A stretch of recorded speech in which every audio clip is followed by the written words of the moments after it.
Tole amma immoo koomedii gabaabaa tokko qabannee isiniif dhiyaannee jirra. Amma xumura koomedii kanaatti nu wajjin tura isiniin jenna. Tole egaa asumarraan kallattii maan jalqabne jechuudha. Buuna akkamati? Nagaadha mini? Akka hin jajjabaatamuuti. Baanni. Tole amma iddoo teedhan waan ta'eef lafa teensi keessa. Natti middachi. Maal dhabeettaa? Amma annee biiraa dhunnee dhufne. Biiraa lama dhunnee dhufne. Innan.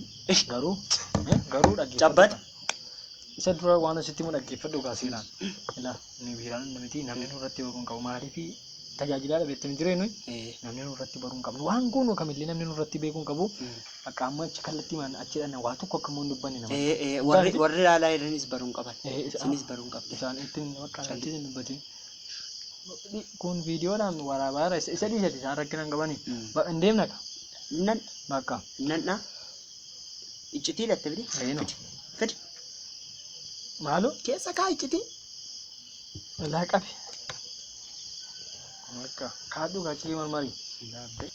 Oh, pastor. Nagaa keessan? Nagaa jirtu. Jirtu? Nagaa. Eessa deemaa jirtu ree amma? Mariifatii. Nagaa keessan miti jirtu pastor. Eessa deemaa jirtu qofaa keessan deemaa jirtu. Moo akka keenya hin gaddaa biiraa dhugudhattu. Maal ta'e siin jedhe mun iccitii pastor isaa dogogo sammuun isaa sirrii miti beektu ittiin qabamiina. Nagaa jirtu miti siin. Sammuun koollee qabamaa miti pastor dhugaa isoo dhugaa dhokannee dhunne biiraa lama. Maal siin jedhe man? Maaliin jedhe iccitiin okunooti. Pastor dhugaa mucaan kun maal beektu bakka erga hin gaddaati sammuun isaa sirrii miti maal akka ta'e hin beekun waatu laas keessa lixee jira ittiin qabamiina isin akkamirree tajaajilli gaarii miti. Bareedaadha dhugaa qophaa keessa hin deemin wajjin dhalli illee dhunna faayyuu malee qophaa keenya fa'aa hin deemu. Kottu maaludha. Isaan mamma jettee hundasaa dhiisiiti yaakkeettu namatu birri digdama nu laati nani admeetu ittiin soofii dhunnee dingatan birri jechuutti biiraa dhugee malee akkasiin jedhin. Akkamiin jedha beektaa? Maal jette mee nutti hime?